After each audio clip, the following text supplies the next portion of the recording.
We're here, all of us. In What? one go. What's happening? What's What happening? happened? It's Are different. we live? Is this Where real? are we? What? Are we why? dreaming? We are. We're We quite might. a bit different. Who Yeah. are these When we people? go live, we're going to cut to Aaron. Then we're going to do. Yeah. When we go live, cut to Aaron, right? But well, we were supposed to, but we've been live for 20 seconds now. Oh well, you know what?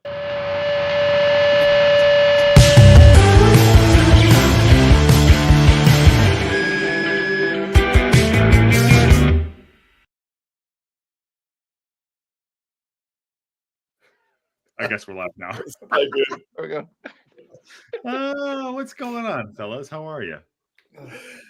Happy It's a Sunday Sunday for session. everybody else. Fun. Happy Monday for me. Easy. Monday, Sunday, Tuesday. Ken's Sunday. drinking vodka sodas already. Look at him. They're all in. Look at it. Oh, Screwdrivers early. Screwdrivers early. Yeah. Oh my God. But by the way, so Leap and Sarah's already here for you. It's okay. That's okay. Anyway, thanks for coming in. Yeah, we have a Sunday session show. Everyone's feeling really good. I don't know why. It's a special Sunday session, but yesterday was pretty goddamn good. Aaron was under the weather. Patty crushed it in prep and post it today. Ken fell asleep, oddly enough. Didn't want to do it, but today we figured we'd do a big Sunday session today. How's everyone doing today? Oh, Good. really good. Actually, Patty, well done on Extra Time. I did watch it back. Look at all those people coming in. Yeah. Minus the fact, I'm going to literally call you out. You were told to do the call-in show that way. It was like, it was a suggestion to get people to encourage them to come in the call-in show.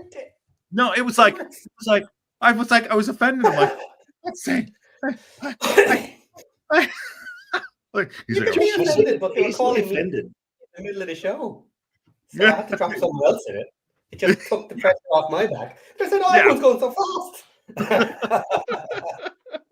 who it was Hip Karma, and she's like, you're kicking us out too quick. And you're like, I was told to do that. I was like, And now, in fairness, to defend myself, I told everyone to come back. you did, yeah. You're like, come on, I'll take a break, let a few other people in, and jump back on after. Yeah, it's to encourage people to call in because it's such a great opportunity to get people to have their say. I was on my walk because I listened to you guys on the walk afterwards because I'm, and I'm like, damn. I was like, shit. I was like, it's a positive thing. Oh Jesus, you know what I mean?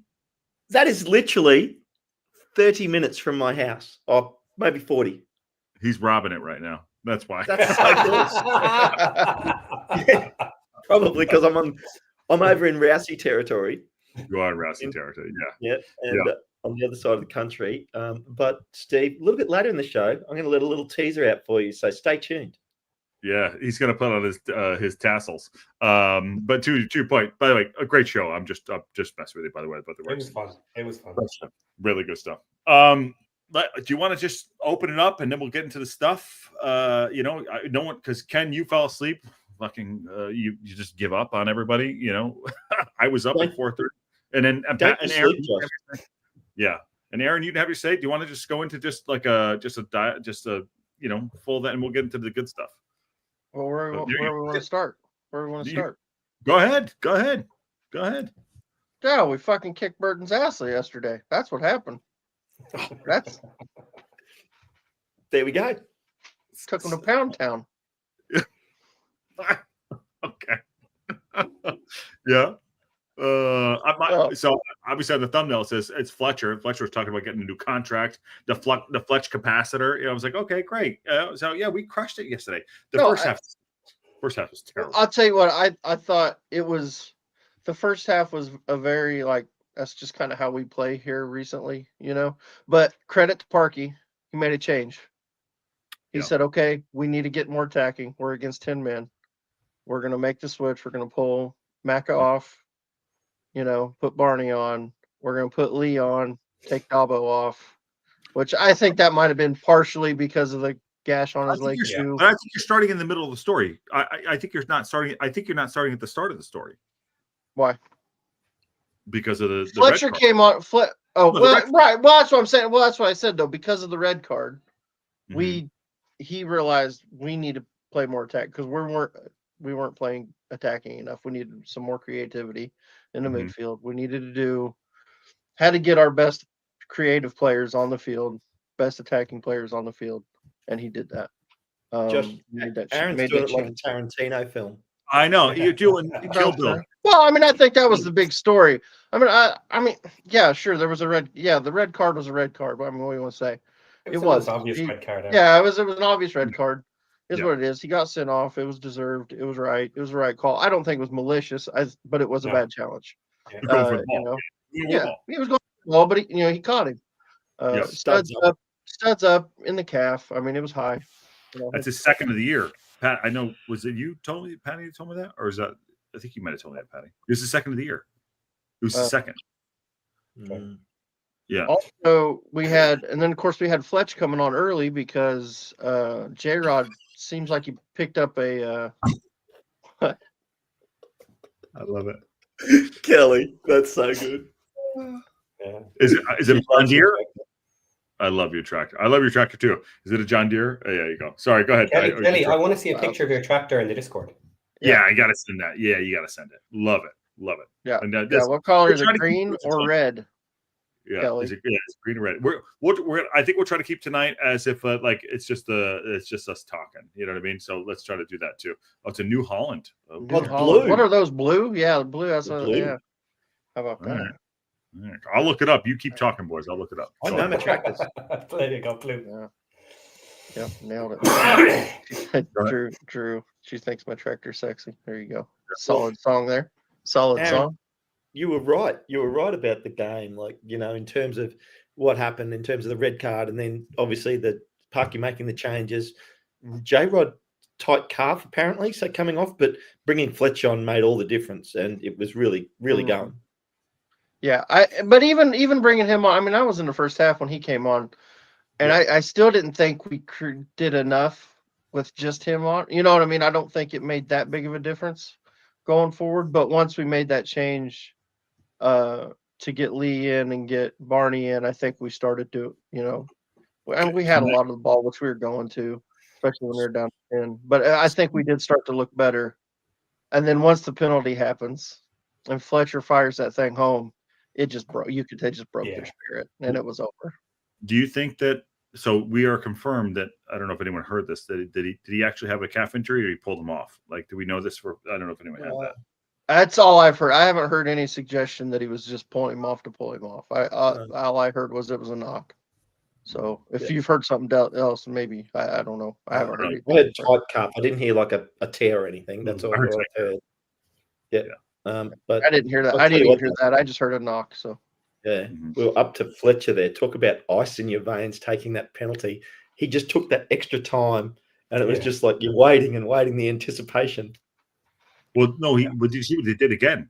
It was Rathbone was holding. Was it Rathbone holding the ball? It was Holding the ball. Yeah. Is that? I've never seen that before. Do we think that's? It's a kind of a new thing actually. It's becoming more popular. Right, because all the stories of the keepers going over to their water bottle to check the name of which side they dive. Yeah. So if they're still not sure which player it is, they have to try and memorize 4 or 5 different names. Yeah, because he did it the same thing. Yeah, he did it. I think he did it. He looked over, and then Rathbone was like, "Here you go." We're gonna go respect to this too. The champions have left their hair. There you go. And what are they? I think 1/9 or 1 win where they seal it. I think. Well, they've made the playoffs.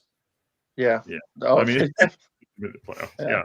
No. I actually think 1 win. What are they sitting on? Aaron, I think it is 1 win. I think it's 1 win, and they confirm the championship already, or at least promotion. At least promotion. Or I think it's So that was your top take. That's what you got from yesterday, even though I know you were ill. Yeah, I mean, I watched the game back. Like, just so everybody knows, yes, I woke up yesterday with a 102-degree fever.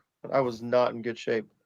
So I slept till noon, and so I missed everything. But luckily, I was able to watch it back, and got to catch up on everything. And yeah, it was. I mean, great game, awesome. Loved how it finished. Loved seeing Marriott get a goal. That was great. I tell you what, man, until you see him out, you forget how quick he actually is. Fast. He's got some wheels on him, and I kind of forgot about that. Forgot how quick he really was till you see him on the pitch running. It's like, oh, he actually is quick. What's his status for next year? We got him for next year. Yeah. Yeah, we got him. Yeah, I think he's through next season. Yeah, because we just re-signed him right when he came back from his injury. In December or something. When he first came back, they had re-signed him. So I'm gonna leave this one to Patty because he's over that way to pronounce the name. I think that is right? Go on, Patty. Sigurdsson. I don't know the start of it. Yeah. Sigurdsson, right? Sigurdsson. Yeah. Sigurdsson. Right. So the question, anyway, the red card for Webster is the same as tackle on McLean did on Brad Hills, but that was only a yellow. It can always depend on the angle that the ref sees the challenge. If you can't actually see the studs up or hitting in the same way, you may not necessarily get a red. But something that has been mentioned by a few people, which I noticed during the match, is if you look at the ref when the tackle happens, he tells everyone, calm down, relax, kind of walk away, I'm dealing with it. And he walks over and has a look at Dobson. Now, as we know, Dobson, or it's been stated that Dobson may have needed stitches, and he certainly needed his leg wrapped, which usually is for blood. If the ref walked over and saw any marks on the legs from the studs or any blood whatsoever, that would then absolutely make up his mind if he was kind of in between a yellow or a red, being it such early in the match. So if you can see stud marks, then it's a very, very easy red. Mm-hmm. Yeah. I didn't think it was. Ken, do you think it was a red? I thought it was a red. Yeah. Yeah, he did. Straight red. Straight red. As soon as I saw it. Yep. Yeah. But Steve Barton, we'll go back to it. Steve Barton with that big $10 super chat. Thank you very much. Rumor is that the local pundit channel has a theme song in the works. Yes, it does. It does. The rolling motion. Wrexham are rolling. Yeah.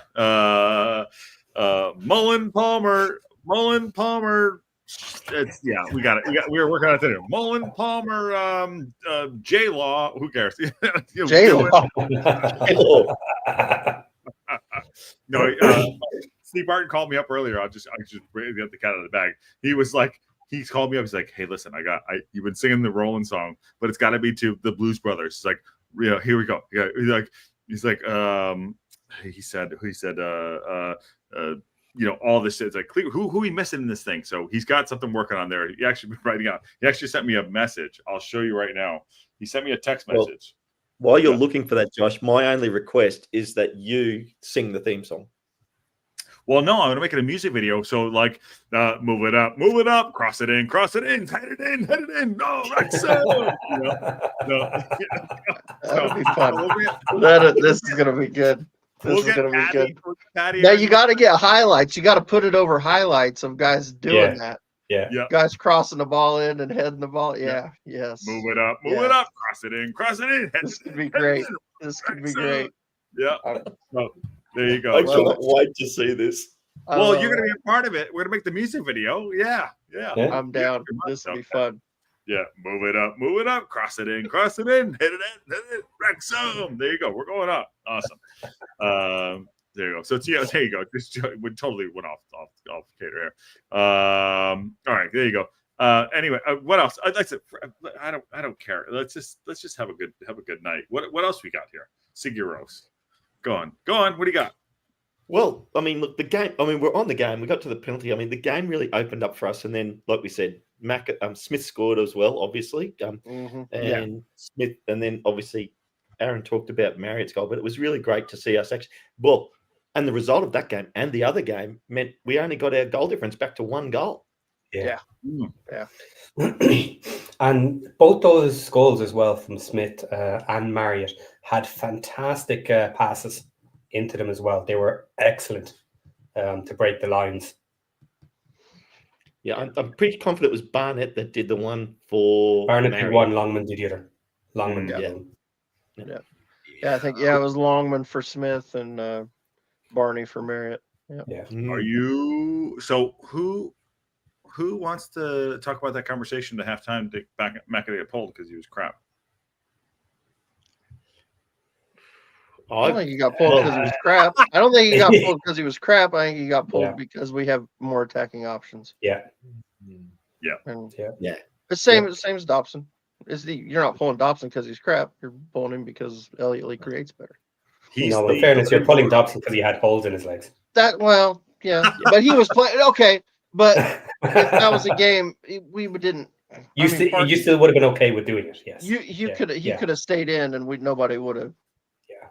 Would have been surprised. That would have been the type of game we put Cannon on for as well. But he was. Sure. But he is the weakest link, right? Let's just call it what it is. I'm not going to sugar it. He is the weakest link. In an attacking sense, in his current position that he plays, yes. Okay. Yeah. And also, do we give a crap? No. Because we're getting the results, no. But yeah, exactly. You can always discuss what might work a little better. Yeah, exactly. Ken and Chaps. Oh my God, please God no. Kelly Davidson said, "I just realized my tractor is blue." Yes, we have your tractor right here in blue. Hold on. Hold on. Is this your tractor? I know this is not your actual tractor, but is that your tractor? Because are you a Kelly Davidson? Are you a Posh supporter with Patty secretly, or a Birmingham City supporter? I'm not sure, but that is your New Holland right there. You are the Jeremy Clarkson of Lamborghinis with your show. So I don't know, but that is it. So she says, $10 super chat. I just realized my tractor is blue. I need to get a lot of red paint. Do a poll on Fletcher resigning. I can't do a poll now because I don't know how to screw that up, but we'll do a poll in the chat about that. And we gotta paint we gotta paint that red for sure, right? Right? Yeah, that's okay. I think it's beautiful though. It is pretty. Beautiful. And is it a big one with a full cab, or is it an open air tractor? What have you got? Is it air conditioned? Like how involved is this tractor? Like how involved? What are we doing? Are you driving to go get coffee? Yeah. Yeah, you're slashing. Are you just taking hay to the horses? What are you doing? What are we doing with the tractor? We need details. We need all what are we doing? Are we harvesting? I mean, we're not harvesting. This is the local pundit. This is a local. Yeah, I mean, we need to know everything's going on, Kelly. We need deets. We need the deets. Boys, has Kelly been on the show? I don't know. Has Kelly ever came on? Not video, not yet. Has she? I don't remember. Definitely not video. No, definitely not video. Well, there you go. She might be on the tractor. We dropped it in right there. There you go. Okay. And Steve Barton, Steve Barton has gifted 5 local pundit memberships. Thank you, Steve Barton, absolute legend. I think he put in legend, and 10 local pundit. Thank you. 15 of there. There you go. Awesome. Thank you so much, Steve Barton. I appreciate you. An awesome job right there. Ken and Chaps, happy Christmas. There we go. Says Leap. Oh, I might already even own them. Oh, Jesus. Yes. If this doesn't happen, I'll be extremely upset. Oh my God. All right, should we get into some serious stuff? What do we got? So game was great yesterday. Patty, you have stats up there. Sorry. She just touched on it. Let's go ahead and talk. Let's go through us. We can talk about it. If you can't put a poll up, what do we think about Fletcher teasing getting a contract extension? What's everybody's thoughts on that? It's interesting. I'll tell you where I'm all season I've been thinking I don't want him to. Because it's like his age, he can only play 20 minutes, 30 minutes, which I guess, to be fair to him, yesterday he played 70. So I mean, and was good. So I mean, but here's the thing though, he scored 8 goals. I mean, he scores goals. Yeah. So penalties. Let's be fair. Okay. Patty, he's Michael. Patty went full potato right there. Patty went full potato. One with a penalty. What do you mean? You don't count penalties when you're talking about goals in that way. Why not? 7? Sure you do. Sure you do. You don't because there's other people that can take penalties. You should have 3 or 4 people on the team that it doesn't matter which one takes it, you're getting your penalties. I mean, Patty went full potato, full Irish. I reckon you have to count them. Look at us in the penalty shootout. They didn't score, so they don't count. So how many penalty goals does he have this season? 2. Okay. Yeah, so he scored 6 goals. So he scored 6 It's goals. still a lot. That's a lot, yeah. And he's only started 2 games. Yeah. As I rep on Patty, I told he shouldn't get an extended contract. I'm sorry. Well, then if we back to Aaron's question, Aaron, I wouldn't sign him either, but I would keep him on the coaching staff and I would keep him training in case at some stage in the season you wanted to sign him as that reserve, substitute player. So I'd keep him around. For next year, there's no way. 15 minutes at the end of a match, Josh. Okay, the proviso is, can we afford the spot on the squad? That's the next thing. That's the real proviso. Right, yeah. If we can afford the spot, maybe I don't have a particular issue with it. But I generally think we can't afford the spot because we're going to need every single spot available because we're going to be fighting with some big teams. And the money. And I think if we go up, we are much. I don't think he's on big money. No. I'm saying in general, all right, where are you going to? I think if we go up next year, we'll be like, oh shit, we are in a totally different, obviously, league. Things are going to change. 100% things are going to change in several different ways. And we can't go to I really like Fletcher coming in at 17 minutes. I think I'll say this right now. Clip it up right now. Parkinson will evolve and change, and I think we'll see a completely different style of play. That's what I think.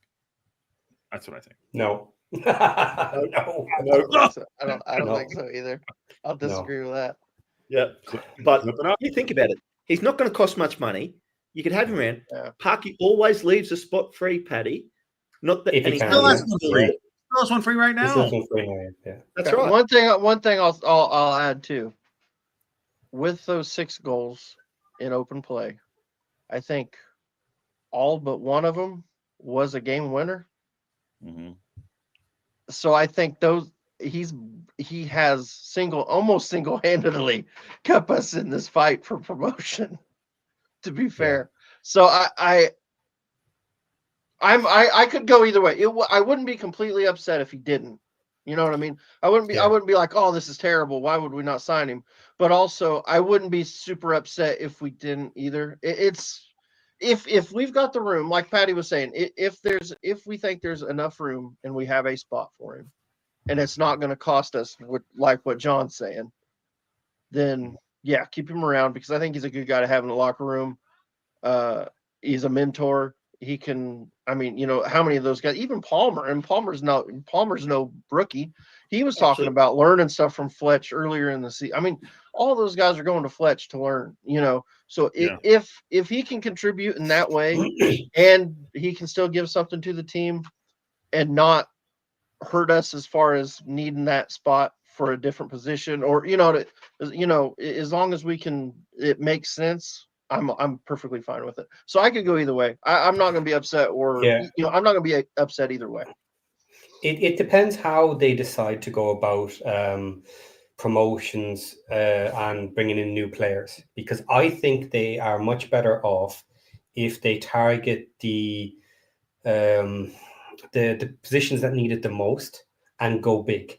So instead of spreading it out and trying to bring in 7, 8, 9 players immediately this summer, I think they'd be better off going for 3 or 4 top end players and bringing them into the team and managing with the other players around them, because they're going to want to upgrade again the following season, and then you move to other positions and bring in top talent, and very quickly then you'll be at the top of the championship. Josh, under that scenario, you might get away with keeping a few players who maybe are not the absolute best, and keeping someone like a Fletcher in a spot because he doesn't cost as much, and the high end wages on 3 or 4 players rather than 7 or 8, is a bit different. Go ahead, Ken. What are you saying? To your point, Paddy, if you go back to John's comment, which was, I don't know, in fact, it's the one before this one anyway.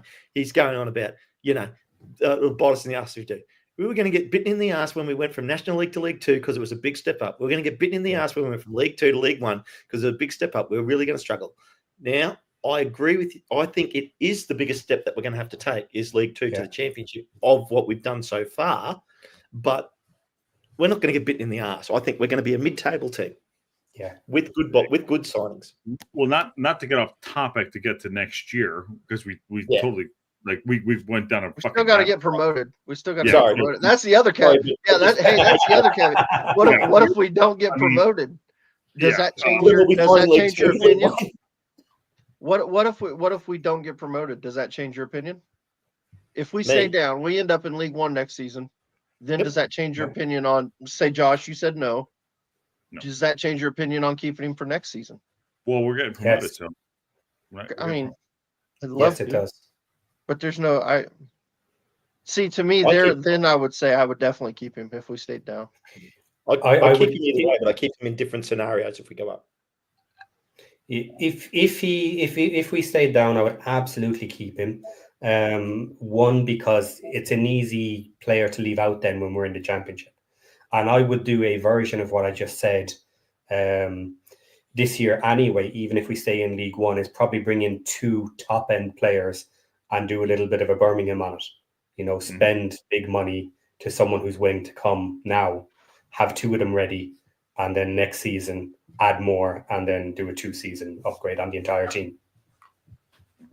Yeah, I want between 7 and 9 players. I'm the other way than you, Paddy, because of injury issues. But that's. No, Ken, I'm with sentiment's gone. Let's go and do this. Yeah, for sure. Kelly David said, I'm going to move on for this. Fletcher should absolutely be the discussion of the player of the season. I agree with that. I'm not sure he would give up the spot with him in the champion. Kelly in the blue tractor, New Holland. There you go. Let's bring it back to what happened yesterday, boys. And Patty, you have some crunching numbers that you want to establish of what's going on after yesterday. We can bring it back to there. Yeah, then we can get way off topic. Let's get way off topic after that. I love it when Josh is trying to control the children. Okay, so there's been a bit of discussion in the Discord about when can we go up and what numbers it takes to go up where. So I did a little graphic. I edited this one. Nope. This one. Patty, one second. Bring you out. There you go. Okay, so this is an edited graphic from the one that you're used to me putting up. And this basically shows the remainder of the season. So before our next 2 matches, we have Wigan and Bristol. It is impossible to guarantee a promotion before that point. So if we do take out both Wigan and Bristol for 6 points, that will put us on 87. And before the remaining 3 matches, we would need to be ahead by 10 points from all other teams, which would guarantee our automatic spot. And then looking at the teams below us, to do that, that would mean that Wickham can have a maximum of 2 points in their 3 matches. Stockport can have a maximum of 3 points in their 2. And Charlton can have a maximum of 4 points in their 2 matches. And all of these things must happen together in order to guarantee our promotion. Mathematically possible at that point. Unlikely, obviously, because the points are quite low. That would mean a loss and 2 draws for Wickham. It would mean a win and a loss for Stockport, and a win and a draw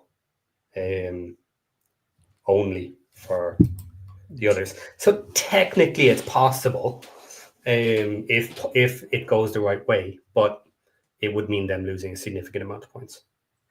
So where on this do we think, looking at this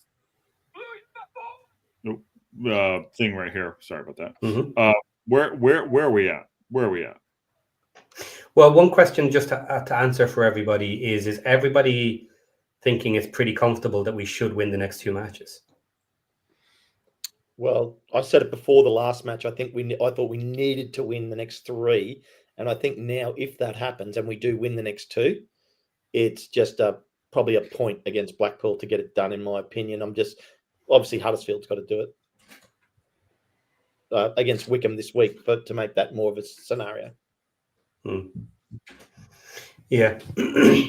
Then after that, it moves along. If we take out Blackpool, we would have 90 points at that stage, which will pretty much confirm it. And we need to be 7 ahead in order to take the second space guaranteed there. 8 points allowed for Wickham, 9 points allowed for Stockport, and 10 points allowed for Charlton. This is very much doable. And even if we were to draw with Blackpool, that would obviously increase the points for the others, or reduce the points for the others by 2, which again is possible. Well, and the key there is too, if we get to 90, that knocks out Stockport and Charlton. They can win all their games and still not. At that point, they can't catch us. Yeah, if we hit 90, because their maximum, I think if I remember right, it's 88 and 87 is the maximum points that Stockport and Charlton can get right now. Mm-hmm. So once we get past 88, they can't catch us no matter what. So then it's just about Wickham at that point if we were to get to 90 points. So 88 and 89 there. Is 80 okay? Yeah, I knew it was close to that. You were right there, yeah. Exactly. So Wickham lose on, let's say Wickham lose on Tuesday. Yeah. Or maybe. Yeah, we'll do a watch along for that. By the way, we'll do a watch along for that. Wickham lose on Tuesday or draw. They're gonna win. Wickham are gonna win on Tuesday, right? Well, they've got to play Huddersfield away. Yeah, they're at Huddersfield on the weekend. Huddersfield is very hit and miss at the moment. They're still a good team. Catch them on a bad day, you can absolutely hammer them. But no manager. I'm feeling a draw for that one, to be honest. Yeah, Matt, I was asking if they promote. Well, yeah, if they lose. Yeah, I mean, a draw would be an awesome result for us. Yeah, I don't need Huddersfield to win. I need them to draw. Yeah, I don't really. Yeah, for Wickham, a draw or a loss on Tuesday really puts them behind significantly. It really does. Makes it a hard job for them to chase us. Yeah. If we do business on Saturday at 5:00 in the morning, for me, my whole day was ruined. Ken, shut up. I hear you, Ken. All year I have to do this. I know. But yeah. 4 out of 5 wins for us means that it does not matter what anybody else will do. That is a guaranteed automatic spot. 4 out of 5 wins. That's with. Yeah. Yep. I think. Well, put it this way: we're in a great position, aren't we? Yeah. Here's the thing: if we win our next 2, that puts us in a very good spot. Oh, huge. Yeah. If we win the next 3, that probably does it.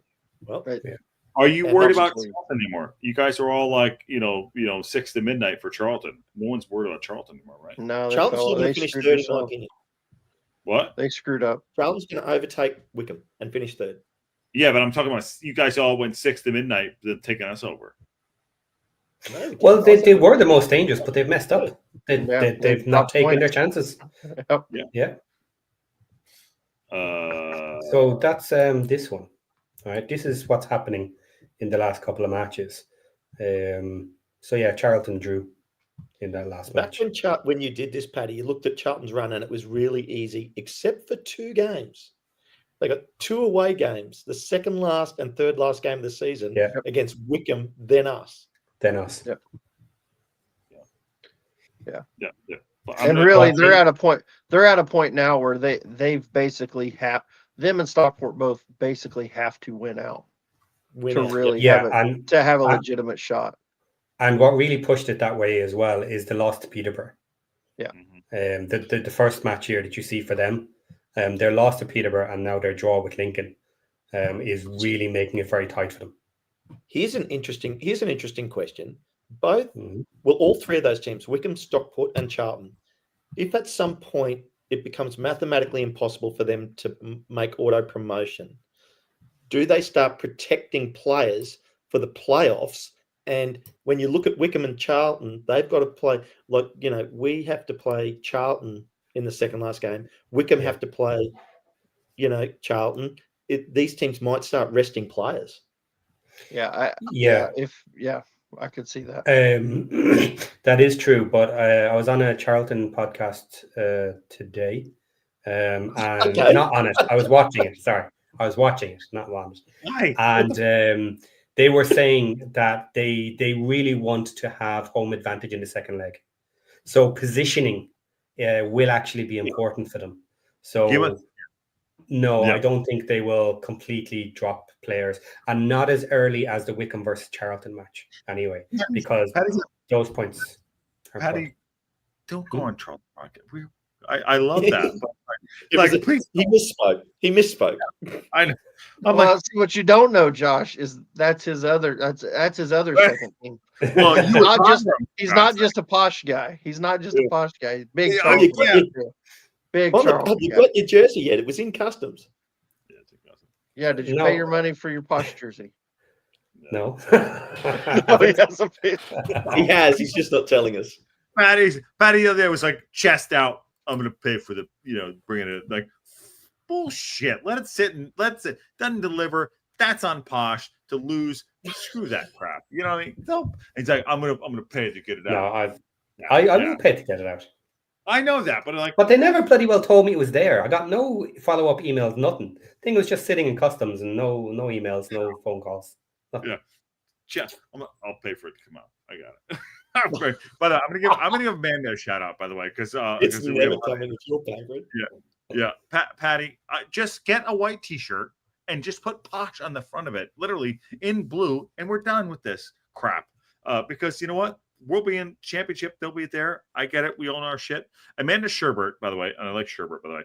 I grew up at American football, fast pitch baseball, softball, and track, or baseball and softball, fast pitch. There you go.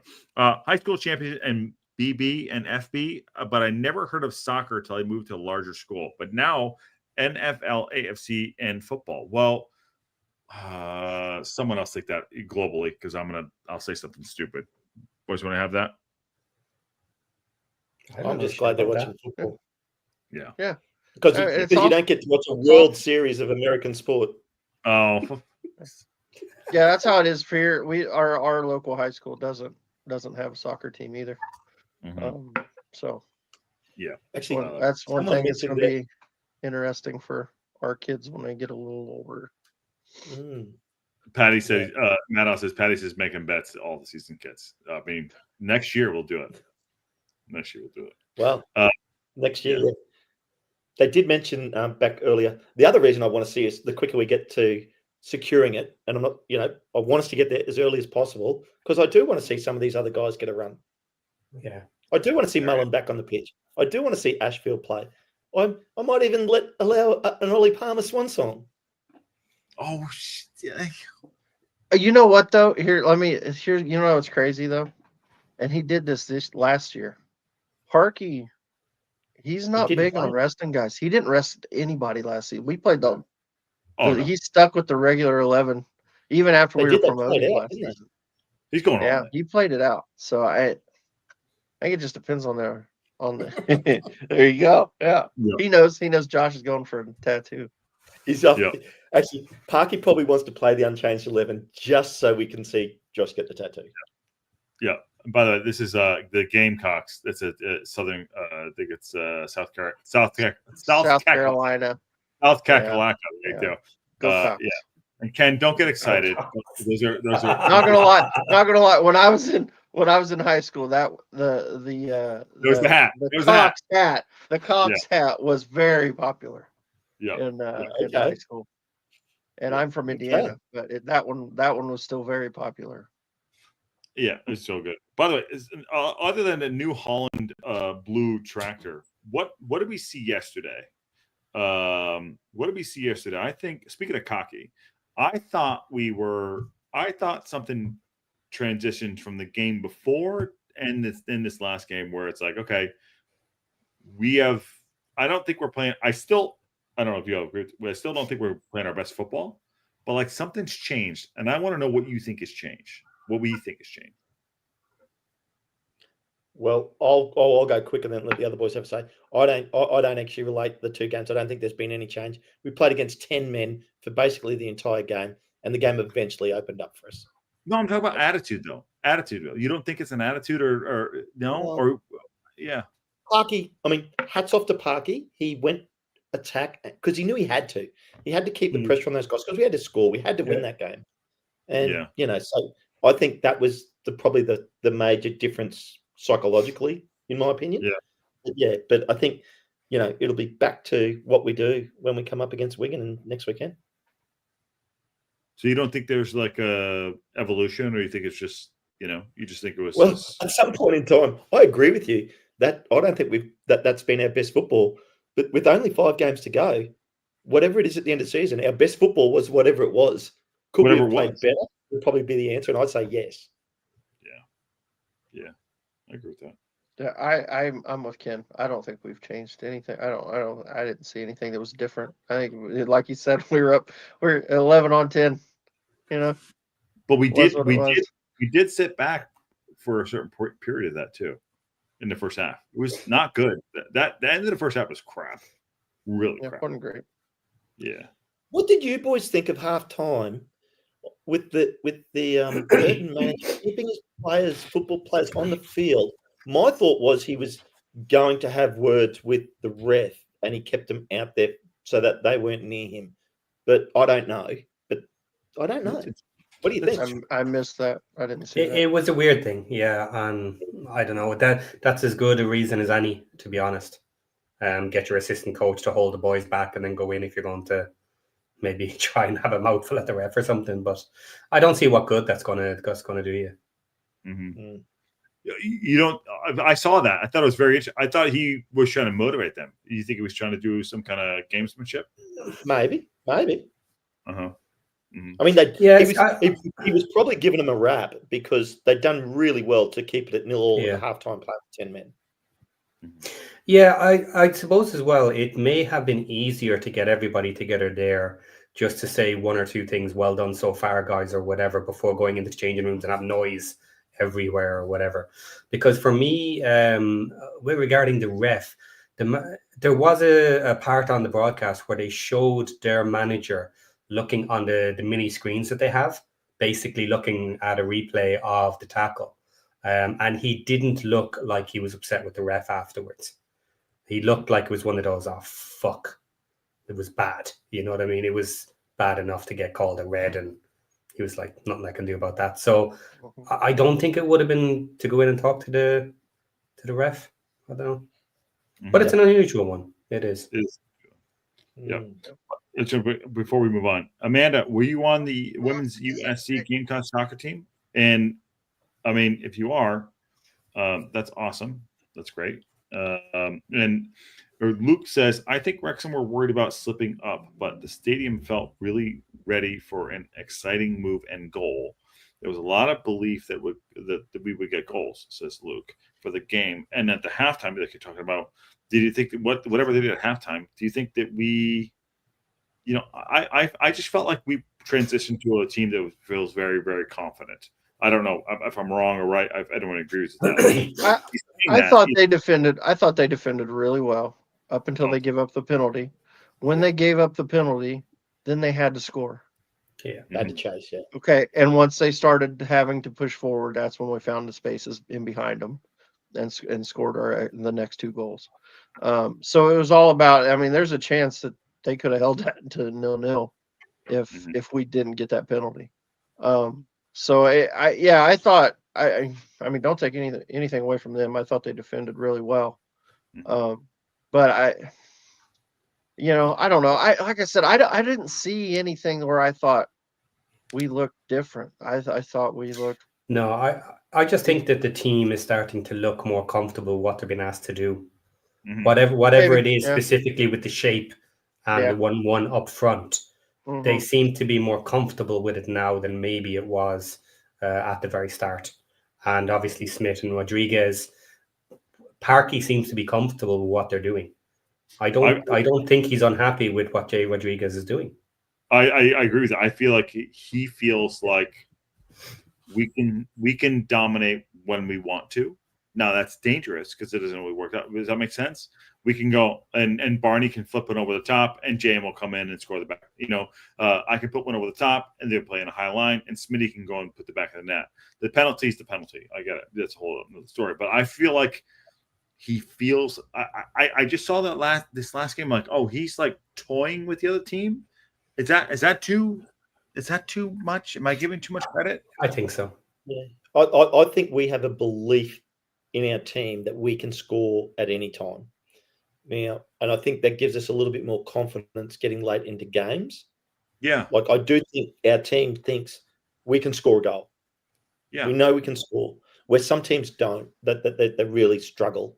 Yeah, all the mid-lower table teams, Yeah. Well, that's what I agree. Like I think that he feels like I'll wait till the 70th minute. I know, and it might bite you in the ass. I mean, Christ, we all lose our shit. But I don't know. I just kind of feel that's where he's playing this. Like he's playing chess and they're playing checkers. I don't think a lot of times when we sit back a lot of times, everybody gets on Parky for sitting back. It's not Parky. It's the players. Parky wants them to be playing. You're a coach, dude. No, okay, I know this. I do know, and I'm telling you, it's hilarious because Indy 11, I know this is a little off topic, but they had the same problem last night. I actually watched the game yesterday. Yeah. Okay. Indy 11, their manager was irate yesterday. Yeah, we ended up losing. We ended up drawing a game.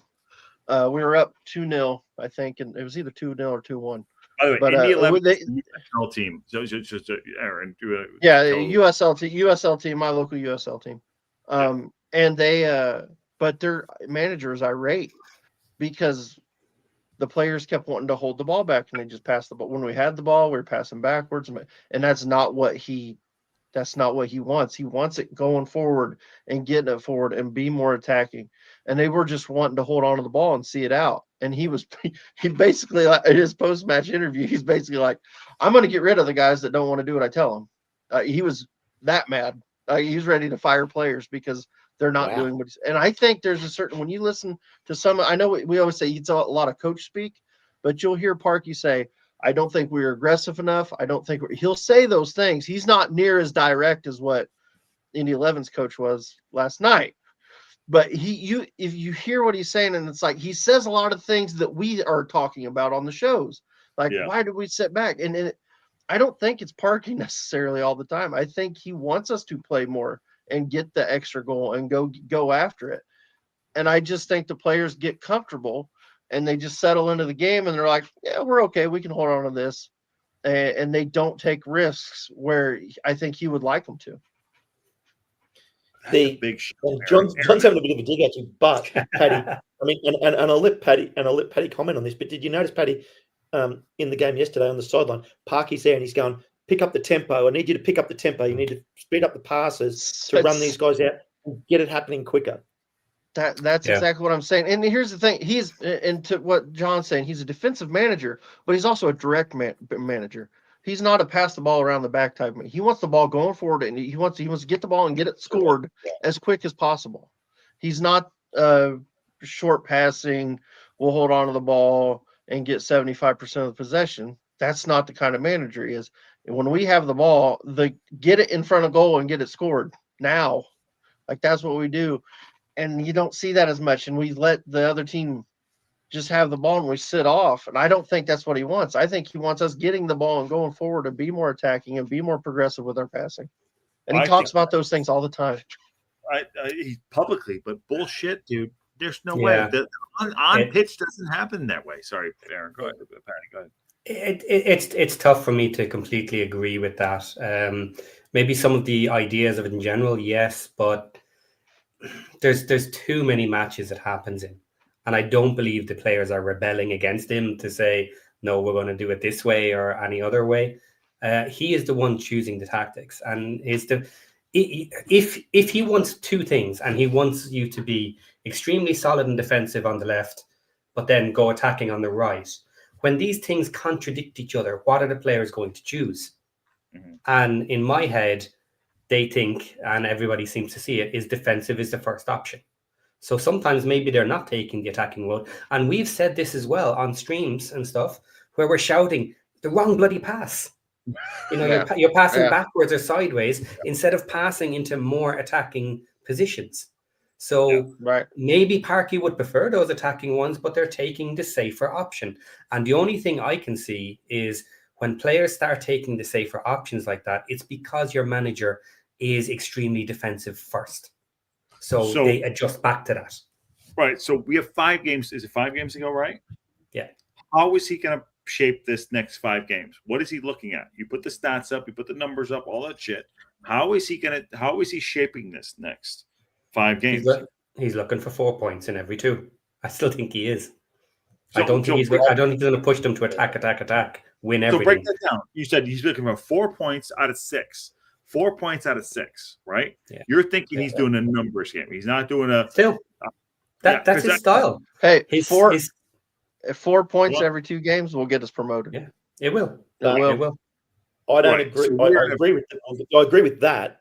But there's no way Parky's thinking, I need 4 points out of the next 2 games. I need 4 points out of the next 2 games. He's thinking, how do we go out and win the next game? He'll be happy if we get 4 points, but his focus is winning. And back to and around that, like I agree with you, Paddy, where you said his first thought is defensive, but he does want.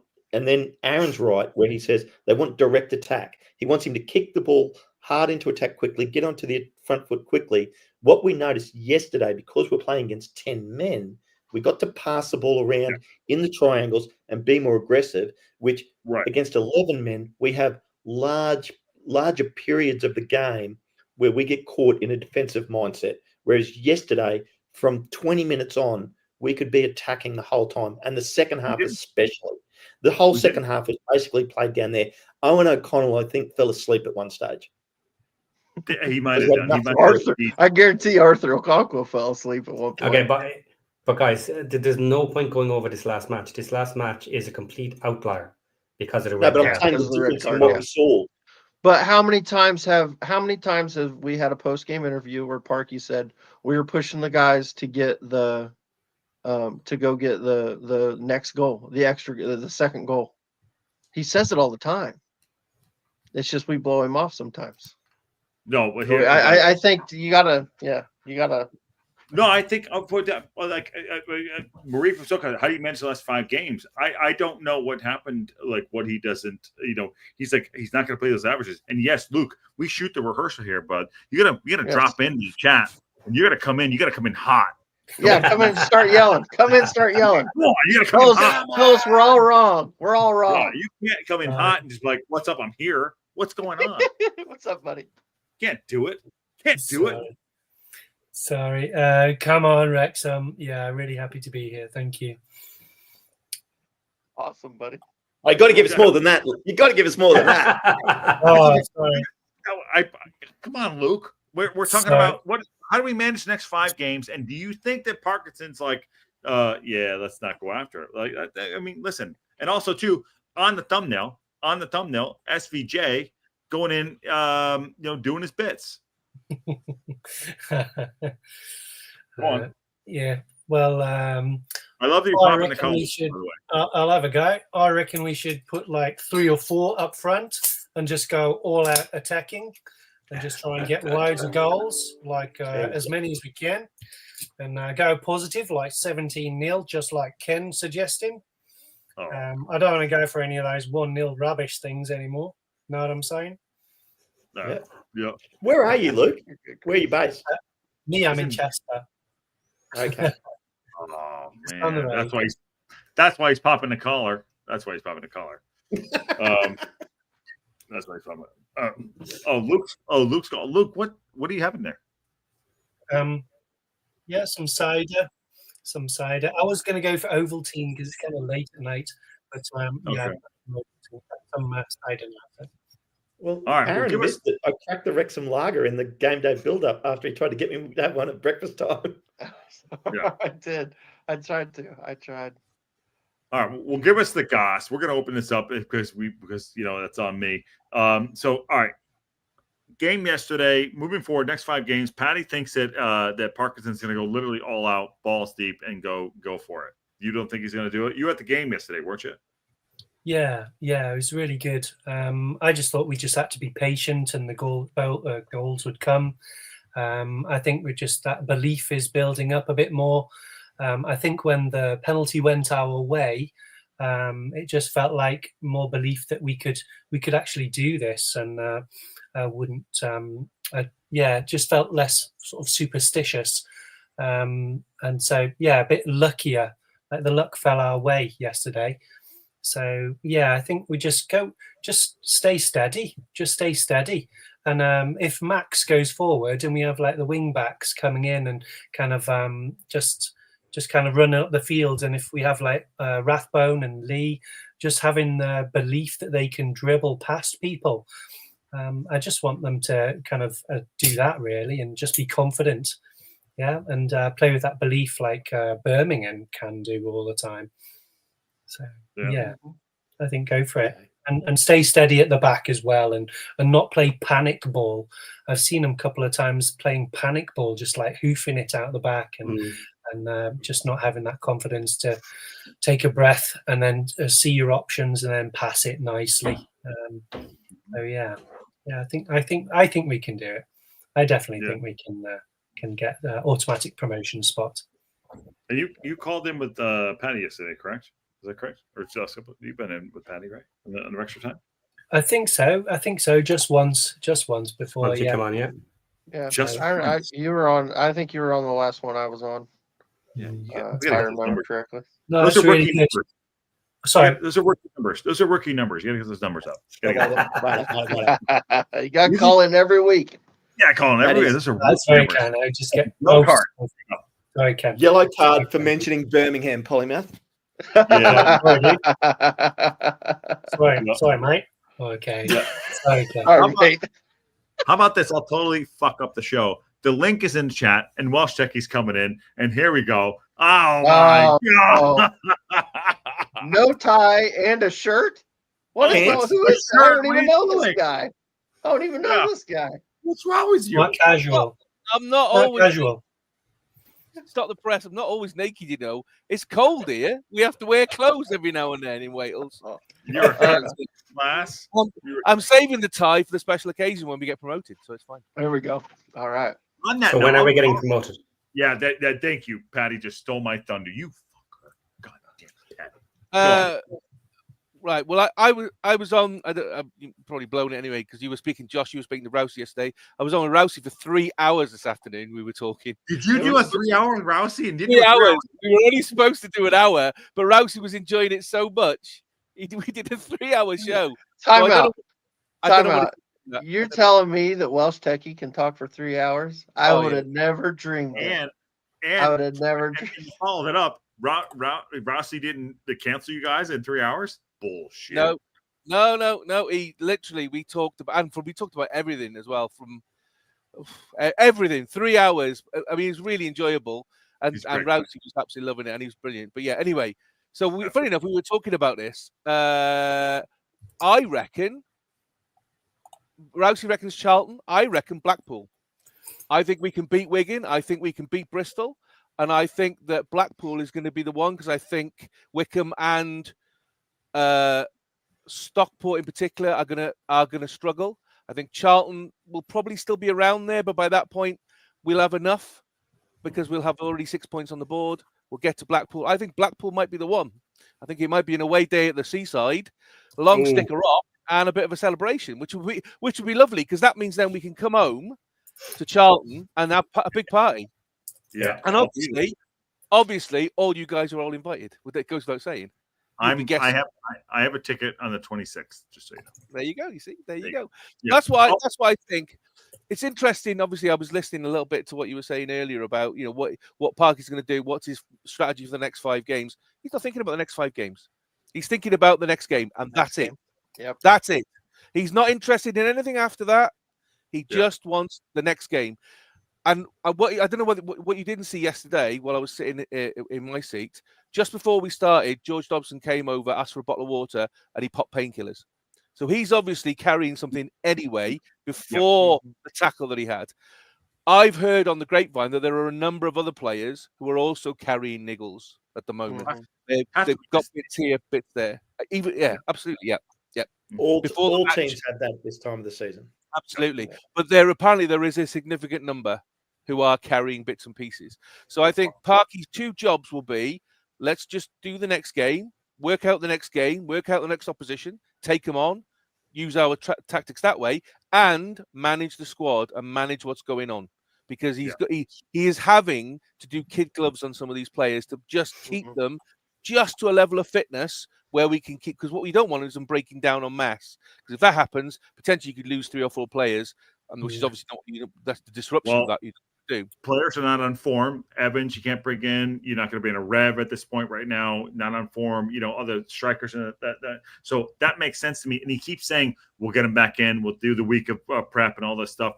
Things are happening there too. On that note, we'll move on from this too. And everyone, listen, open showdown, which is great. We haven't done this in a long time, and I'm so stoked about it too. Amanda Sherber is a new local pundit member. Thank you very much. Thank you so much. Thank you, Amanda. Thank you, Amanda. And also, Eat More Chips podcast is in here too. Absolute ledge. Go check that out. And what's Rousey's Wrexham Roundup too? That's one too. Yes. And Drew Hunt says, I love the stream tonight. Everyone's in a great mood. Yeah, we're in a great freaking mood. We have New Holland agricultural trucks. Yeah. Are we sponsored by New Holland? New Holland. I've got a new sponsor shout out for tonight too. When we get there, when we start talking about the away trip to Australia for Wrexham. Oh dear. Yeah. Well, shit. So let me ask you this, Welsh Techie. Do you think we'll see some more changes in the lineup then? If you think we're carrying some niggles, or do you think because we've got the full week, it may be unchanged again? What's your thought? I think Wigan because they'll have had a week off.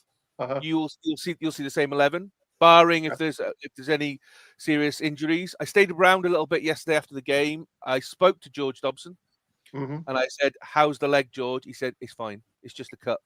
I'm fine." So he seemed okay. Big, massive, toothy grin on his face, obviously, because he was massively happy.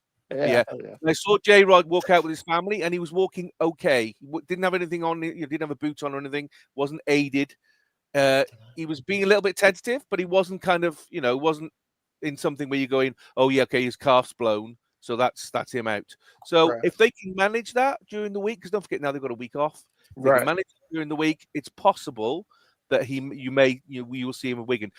I can see that happening against Wigan, and then obviously you've got 6 days then to the Good Friday, which is Bristol. Yeah. Bristol at home, I think you may see some changes, because I figure of the teams that are coming up there now the weakest, because I think we've got they're now the weakest, then Wigan, then Blackpool, then Charlton, and then Lincoln sort of fit in the middle. But by that point, hopefully we shouldn't need it. It's done, yeah.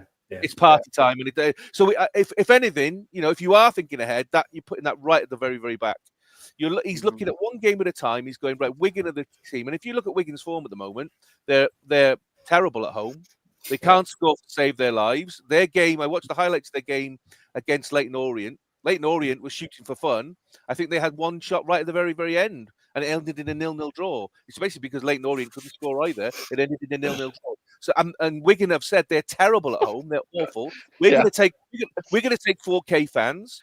So we're going to take a full thing of fans. So we're going to be in full voice.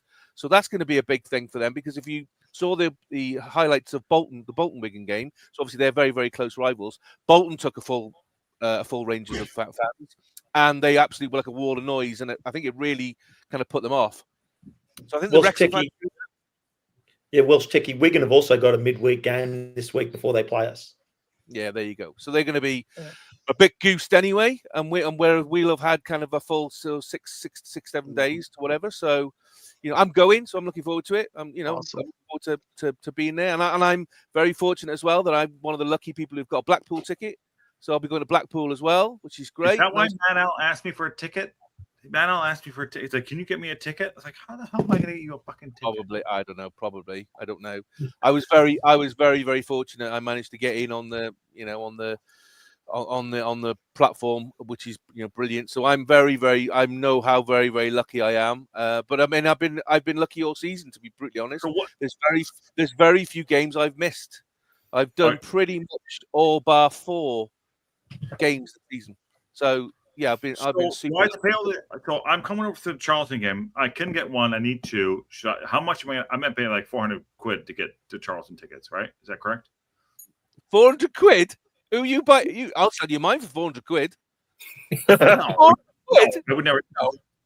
I'm assuming that's what it's going to be, right? What you do is go early in the morning to the ticket shop. So about 9:30, 9:45, go to the ticket shop and just say, are there any resales or international fan, any resales? You should, if there are any going, get one from there at standard fixed ticket price, which I think ticket price now is about 23 or 25 quid. You know, so I don't know, 35. I'll pay whatever it takes. I mean, whatever. I don't care. Like, don't say that online. Are you mad? Are you insane? Every single ticket tower is going to be down with your big wad of cash.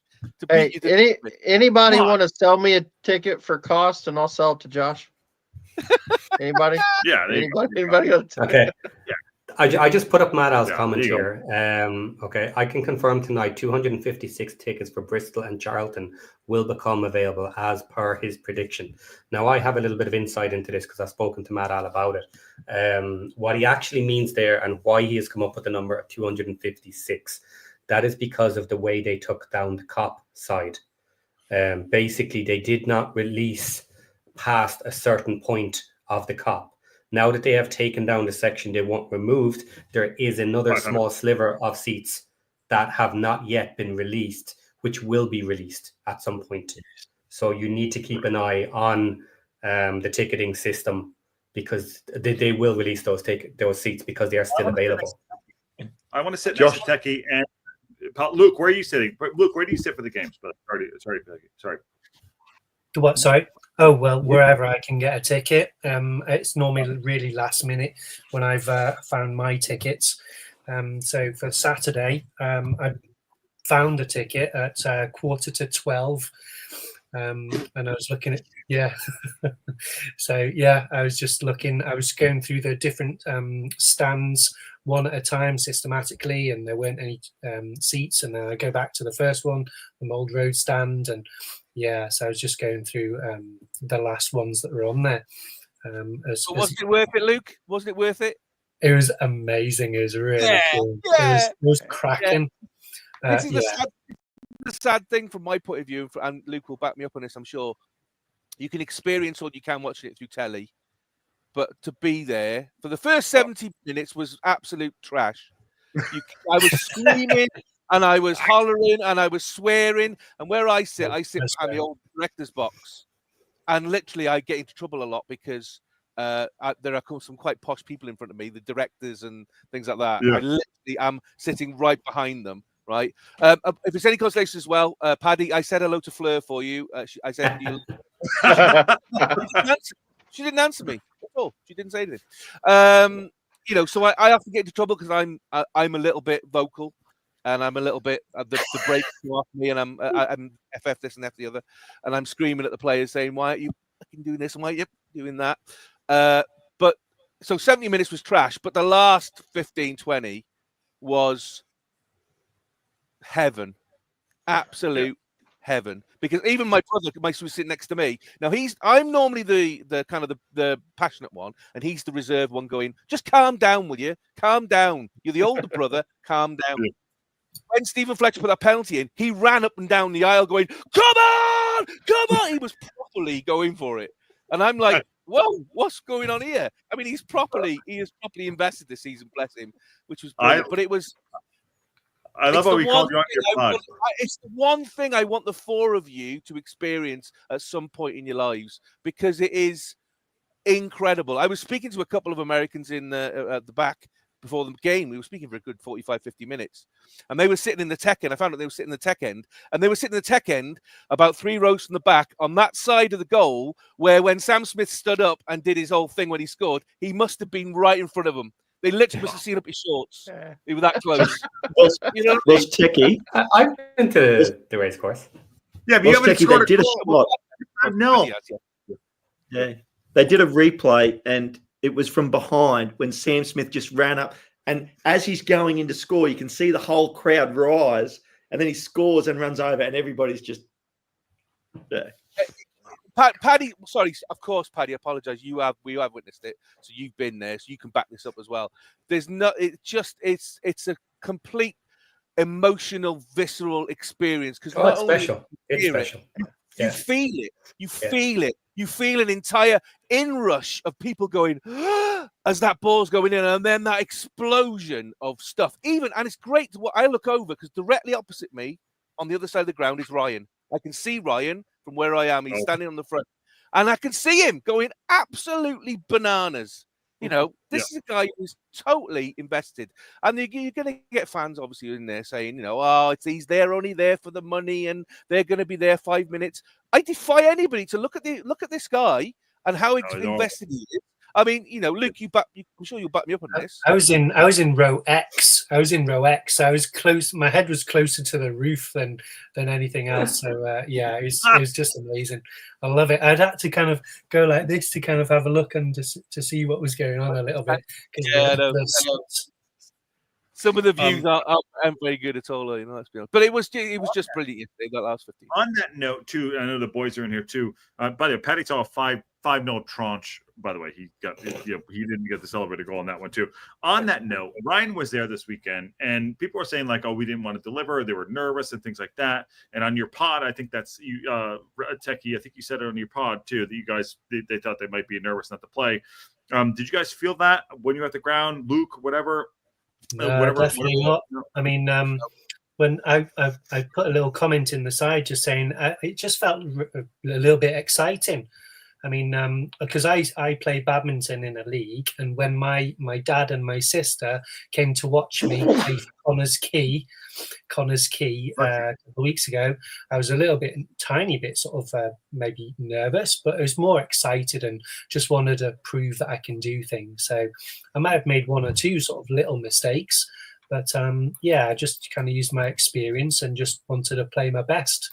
It's best to focus out on anything else in the crowd and just focus on what I need to do. So, and hopefully the players were doing that, just kind of focusing on what they're doing. And maybe there was a bit of nervousness, but hopefully it'd be more excitement. There's always the sort of the balance between the feelings physiologically between whether you're more excited or more scared and nervous and those sort of things, because you have the same physiological sort of effect on your body, doesn't it? So, well, Aaron had 102 fever. He just like dipped out the whole day. He's like, "Fuck." I died for a little bit.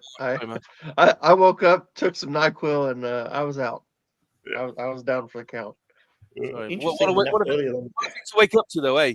It was great. Yeah, I looked at my phone. I had a bunch of notifications. I was like, "Oh, this is awesome!"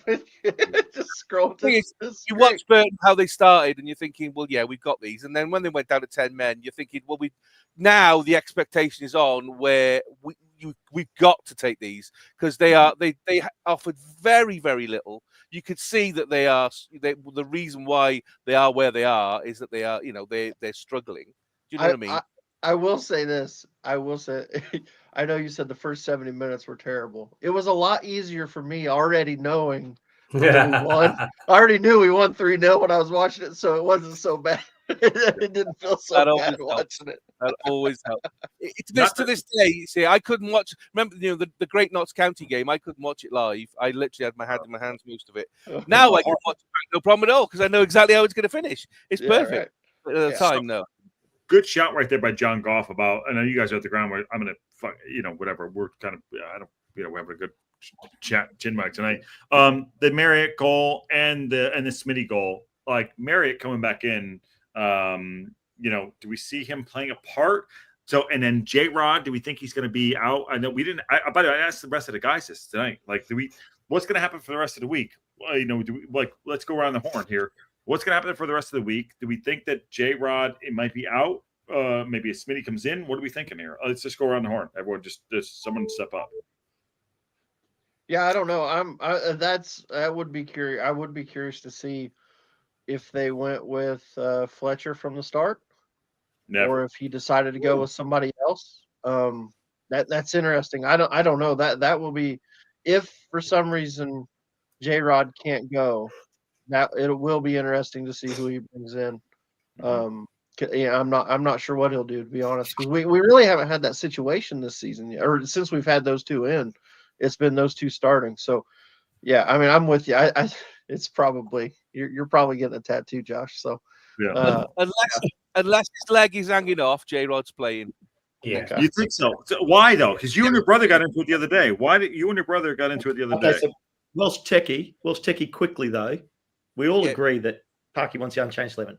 Let's say J-Rod can't play. Who do you play? Don't say Palmer. Don't do it. I'm not. No. He's not played any matches for 12 games, so you can't bring him in. Full stop. That's 2 months. I think probably. Yeah, exactly. Yeah, you can't. So you can't. He's not fat. It doesn't matter whether they've been training regularly, which apparently they have, both him and Mullin. They're not fat. They're not match ready. So you can't just bring him in and put him in straight like that. You can't do it. I've got a nasty feeling he'd play Lee there. I think Lee too. But we're so weak at the moment. I think we're so weak at the moment. I think he'll be fine. He's great. He's just not. That's not the question, Luke. You've got to answer the question. Sorry, I'm a newbie. That's the problem. I've got a feeling that he'll put Lee there because Lee's already played there this season and he's tried that. Yeah. He's already used to playing off somebody else in that kind of role. He might try Marriott, but I don't think Marriott and Smith. There's a reason why one was swapped for the other. Can Marriott drop into the second striker role and leave Smith up front? I think Marriott wants to be on the shoulder, and so does Smitty. Yeah, Smitty does not like to play with 2 guys up front, so that's why the J-Rod thing has worked better. So it's a Palmer or an Elliott Lee because Elliott Lee's a midfield. Is that correct? I think so, and I think so, and also as I say, because Lee's already played there this season and he's already tried that experiment. That's the one I think where he's going to go. He's going to do whatever. But hang on, I want to just circle back. Josh just said Palmer or Lee. Seriously, Josh. I don't think Palmer. Red card. Red card. Yeah, that actually. Yeah. Oh! I went over the ball, but I still got away with it. Yes, I love it. And to that point, Steve Barton says, "Let us in the match, hands down." Ken, $5 super chat. I don't know because have you not seen Luke's lettuce? Have you not seen Luke's lettuce? Luke's got some solid lettuce. Yeah, look at that. Yeah, look at that lettuce. And Patty is hiding his shit. Back. It's not even gray. Patty's hiding his stuff back there. Look, you guys can all say whatever you like. Steve Barton's made the call. $5. Thanks, Steve. Oh man, he's got proper 90s hair, Luke. Look at that. Oh, look at Yeah. Nah. Oh, I want to see, but on the question, I want to see if J Rod's not starting, which I think he will, but if he doesn't, I want Marriott to play there. I'm with Josh on that. I think Marriott's an on the shoulder type player. I don't think he is. And he's more effective bringing Marriott on for that last 20 minutes. I think then he's got that quick pace up against tired defenders. He's got a better chance of scoring. Revan. I'll disagree with you all. Revan all the way. Revan all the way. Red card. Shut your face there, Ken. Red card. Shut your face. Yeah, let him have it. Shut your face, kid. You heard him? Oh, he dropped him out. That is brutal. That is hilarious. Platinum card, really, Josh?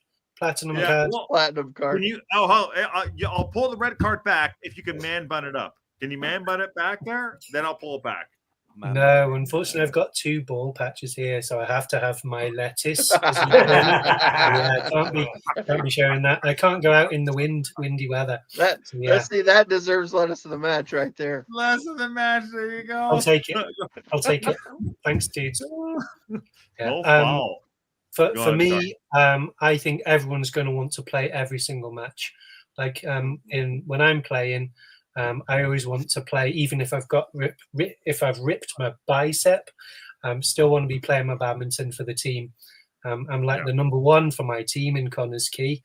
I'm really proud of that fact, and I've been that for about 1 or 2 years now. And 47 next month. Thanks, guys. But if I've knacked my calf, if I've got a knot in my calf, if I've torn my bicep, if I feel a bit like I've got man flu, I want to be playing against the baddies. I just want to be smashing it at them. So, I don't think anyone's going to give up their spot. Legend, get out there. Aaron's got man flu, too, every day. I had a man flu yesterday. Well, and special shout out. It's a serious infliction. Yeah, it's a serious infliction. Only the strongest get it. I hear you. I want to give a special shout out to John in Iowa. It's not lost on anyone for us on the local pundit and other communities that do for the super chats. John and Iowa, that 49. Thank you very much. That is very, very, very generous. I said he's watching from Miami, but excited to catch up on this. Love you guys up the town. Again, legend, John. Legend. Thank you, John. Thank I haven't seen John in the chat for a while, actually. Yeah. He used to seem quite a bit. It seems like it's been a while. Do you want to watch? He's not in Iowa. That'll pay for a slice of pizza for Paddy. That will that $49.99. Oh, he'll get it tomorrow if he's lucky. Yeah. 12 eggs. 12 eggs for Josh. Yeah, 12 eggs. Yeah, exactly. Also, John and Iowa, come on now. You want to come in? The chat is in there. Come on and come say hi to everyone. You got Tech in here. You got Patty and Aaron. You got Ken, who's in Perth. I don't know why, but he's over there doing his bits. It's a free show tonight, and we'd love to have you in, man. But that is insanely generous, and please also, please, it's very for everybody out there in Wrexham. Check out John and Iowa's next comment. Let's bring up his next comment. Yeah, look at that. Minnesota versus Inter Miami ticket, $450 for minimum. That's one match, guys. One match. Don't ever complain about tickets in Wrexham. It's unbelievable. Wait till our tickets become the floating price tickets with Ticketmaster, and we only have a 20,000-seater stadium. Wrexham will bin in Ticketmaster. Wrexham will bin them in the next 2 seasons. Yeah, Wrexham want their own database because they want control themselves, so they'll bin them. They'll bin Ticketmaster. And did you see they've started construction on the Cop? Yeah. Go. Hey, by the transition, Ken. Hold on. Ken is transitioning. Whoa. I like it. Good job. Well done. Smooth. I like it. Yeah. Smooth. Somebody was at the production meeting today. Well done, Ken. Oh, my days. Wait, we had a meeting? We had a meeting? Yeah, what? Yeah. Steph, you know better. We shoot the rehearsal here. You were on NyQuil, Aaron. You were fine. You were out of it. Fair enough. Fair enough. Oh, actually, well, we'll go to the pre-meeting. Josh did want to go a little bit early, and middle management put their foot down. Good. Yeah, so Josh messages us a few hours ago and says, "Hey, I'm at home. You guys ready to go?" And Ken says, "I'm in Perth. It's 4 a.m. Let's wait a couple hours." But that's okay. Josh was really tired. Becky, how do you deal with your brother and putting shows together? We kind of shoot the rehearsal here. So can you give us some advice here on the local pundit, how we go about not fucking this up? Have you seen our pod? Well, you made it to 100. Yeah, you made it to 102. Yeah, but more by luck than judgment. I mean, if you watch it this week, when we're doing the score predictions, I say to my brother, right, so we've got to do the score prediction, obviously, for Wrexham women, and then we had to do score predictions for the Welsh women because they're playing. And he went, I forgot about them. I'm like, now the thing is, after we do the pod, I sit down with the boys and say, right, so next week we're doing these games. I go through them all and tell them so they know what's coming. Why? Can I give you a hint? Here's the deal. Go. Don't plan it out. No. I think you're right. Brings the spontaneity. I spend 3 hours a week doing a script. I don't know why I bother. But it's great. Well, you have a nice sermon. I mean, you have a great sermon. You have a great, do that. Do it on the toilet, numb knees it, and be like, okay, great. So just squeeze it out. There you go. I love it. On the toilet. Yeah, on the toilet. Kelly Davis says, "No way you're convinced me there's any playing on the local pundit." There is seconds of planning, Kelly. How dare you insinuate that? Yeah. Josh pops on about 30 seconds before we go live and says, "So what are we talking about?" Yeah, that's the planning. I did all this work right here, Kelly. Look at all this work. Look at that. All that. And this. Look at all that. Patty, you must be offended. Patty's so offended right there. I don't do any of that work. That is not in my not in my job description. I could not do it. I'd go on strike if I were you, mate. On strike. Yeah. Go on strike. Hey, I know something that we haven't talked about. I saw today. There was an article. I can't remember who. There was an article came out in one of the papers about the club looking for more investment. Did you guys see that? Did you guys look at that? Yeah, but I heard there's BS. I saw it. Any I thoughts? don't think they need to look for investment. I didn't read the article, so I just saw the article. I didn't read it. So think about it. I had that outside the big six of the Premiership and Real Madrid and Barcelona, and maybe Bayern Munich, Wrexham are the biggest thing in world football right now from a point of view of contact with whatever. That's a waste of time article. There you go. That's big call from Welsh Techie. It's true. As a connection with people in the football world, right? I defy you. You put your Wrexham shirt on and you go to any airport in the world right now, and I guarantee you somebody will stop you and go, "That's a Wrexham shirt." I go into meetings with people, right, and I wear my Wrexham beanie or my Wrexham hat, or sometimes I wear my Wrexham jacket, and these have nothing to do with football. And the conversation will always go, "Hello, I'm so and so, so and so." "Oh, that's a Wrexham jacket." "Oh, you're from Wrexham." It starts the conversation. People know because of the reach of the documentary and everything else. So, as an investment possibility, it's huge, because you are putting money into something which is going to be value for money. So they will have investors falling over themselves to put money into the club. I guarantee. One question for both our guests tonight, and I'm going to go and Techie, I'm pausing you on this because you didn't answer this on your show. Luke, where are Wrexham going to be in 5 years? Oh, 5 years. And then Techie, I'm getting you on this because you wouldn't answer. You called me out. You're like, I didn't want to know about you. I'm gonna call. So Luke, and then it goes to you. Hopefully going to be a legendary yo-yo team between the Championship and the Premier League. So constantly having the anguish and the suffering of trying to get more than 10 points in the Premier League, and then trying to beat Derby's not get Derby's 10 points, and then try and get, was it Sunderland who got over 110, 111 points? Because Sunderland are my second team. So hopefully being above Sunderland and being that sort of yo-yo team, coming into the Premier League, and then maybe 7 years, and then we might do a Leicester and win the Premier League. But hopefully getting a good status as a solid yo-yo. All right, fair enough. Techie, you did not answer that on your pod. You told me to basically F off. Like, you answer the question. Go on. What do you got? Where are we at in 5 years? That's because, Josh, it was my show and you had to do what I say. I know. I love you for it. Go on. What do you got? 5 years, honestly. I think we will get promoted this season. I think we will manage to stay in the Championship the season after. I think then we'll struggle because teams will work us out. I think then we'll get demoted. We'll go back to League One, and then I think we'll be in the Championship. I think we'll be. I'm sorry. Get out of town. This is the complete negativity that there's so many people are doing online. I don't get it. Let me put it this way, right? It is. The news today, right? Southampton have been relegated. The quickest ever to be relegated from the Premiership. Do you want Wrexham to be that club? Because I don't. I don't. Yes, I do. Yes, I do. And the reason I do. You want to hold the record for being the club to be. Okay, not the record for being stupid, but that's taken it to ridiculous levels.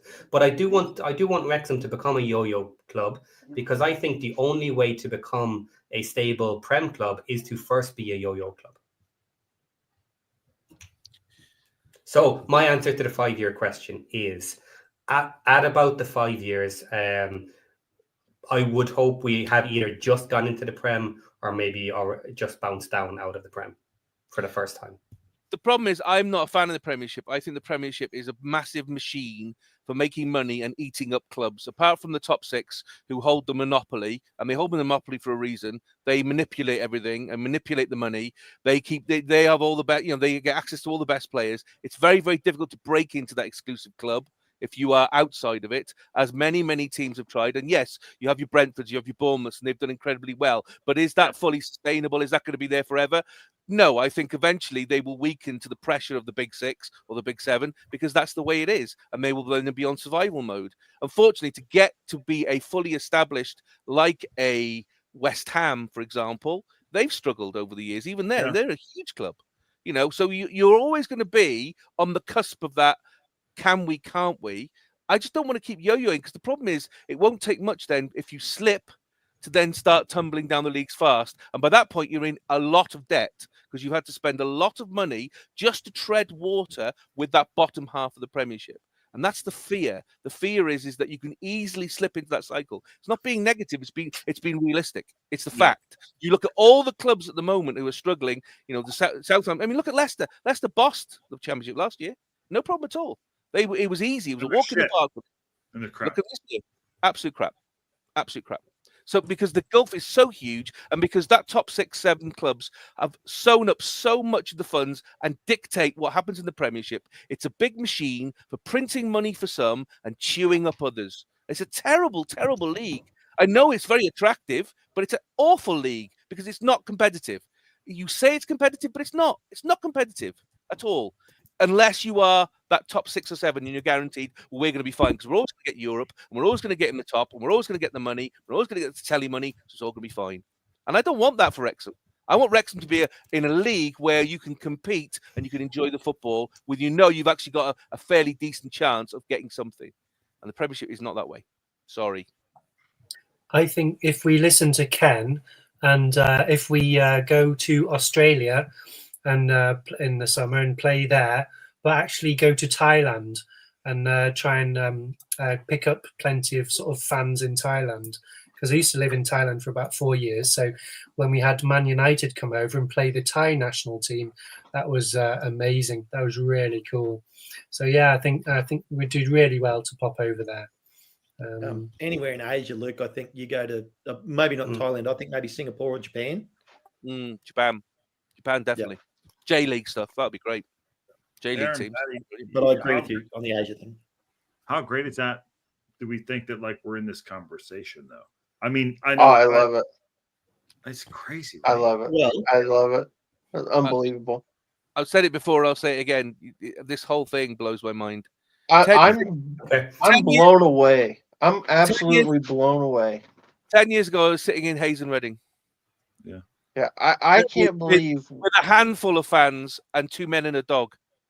Yeah, and the fans save the club. Fans save the club. To me, the fact that the way we've gone through, because going into League 2, I thought we'd be competitive in League 2.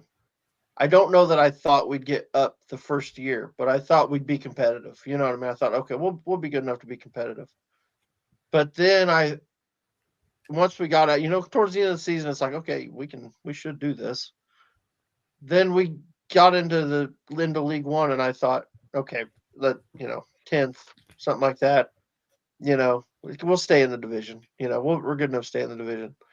And the fact that we've been in the top, I think the lowest we've been 4th all season is unbelievable. It just blows my mind. The teams that we're going to be playing could be playing next season, should be playing next season. Like the fact that we should be playing Sunderland and just Ipswich, Southampton, they're down. Some of the teams that we're going to be playing, it's just like Norwich, Millwall, QPR, right? It's unbelievable. Just huge teams. Yeah. It's going to be unbelievable. But I would argue sorry, Paddy, go on. What I was going to say is for me, it's even bigger than that, because not only will we be playing in with these teams, looking at the financials that are coming out and the potential projections for the next couple of years, we actually have the potential ability to be the first Championship club that's actually basically surviving without losses and driving our way to the front of the Championship. And even if it takes time to get up to the Prem for the very first time, when we get up there, as long as they don't do something ridiculous like pumping in hundreds and hundreds of millions and then get dumped back out, that's why I say then become the yo-yo club. Take the money, go back to Championship, take out the Championship again, go back up and build your players behind you. And that can take multiple years. You have to. The problem is when you get the Premiership sitting there like a big diamond, it's incredibly difficult to resist the temptation of, well, look, if we spent some money, we might stay in the Premiership and compete. It's like an abusive relationship. Oh yeah, sure, he's a terrible girlfriend, but I know I can change her. You can't change the Premiership. It's been going since 1992. It's always been the same. You can't. Ask Oldham. We've left them behind in our wake. Ask them. They started in 92 in the Premiership. Ask them. The problem is you think you can change the system because we're Wrexham and we are, we've got great intentions and we are one of the best run clubs in the world. Absolutely. We are brilliant. We have done incredibly well, but there's a reason why the Premiership is the Premiership. They have lots of power, and one club is not. When you vote on anything, all 20 clubs have got to agree. Yeah, that's why things have been. But we have ambition, we have drive, we attract money, we're commercial investment. Now, I think we need. Now, someone brought up that we need to we're up for more money for next year. I don't think that's not out of the realm. Even Humphrey Carr said they want to if we're going to go up, it's a four times investment to get to the squad. So we have the ability to go attract money. I think we can do it. Who, like you said, Real Madrid, Wrexham.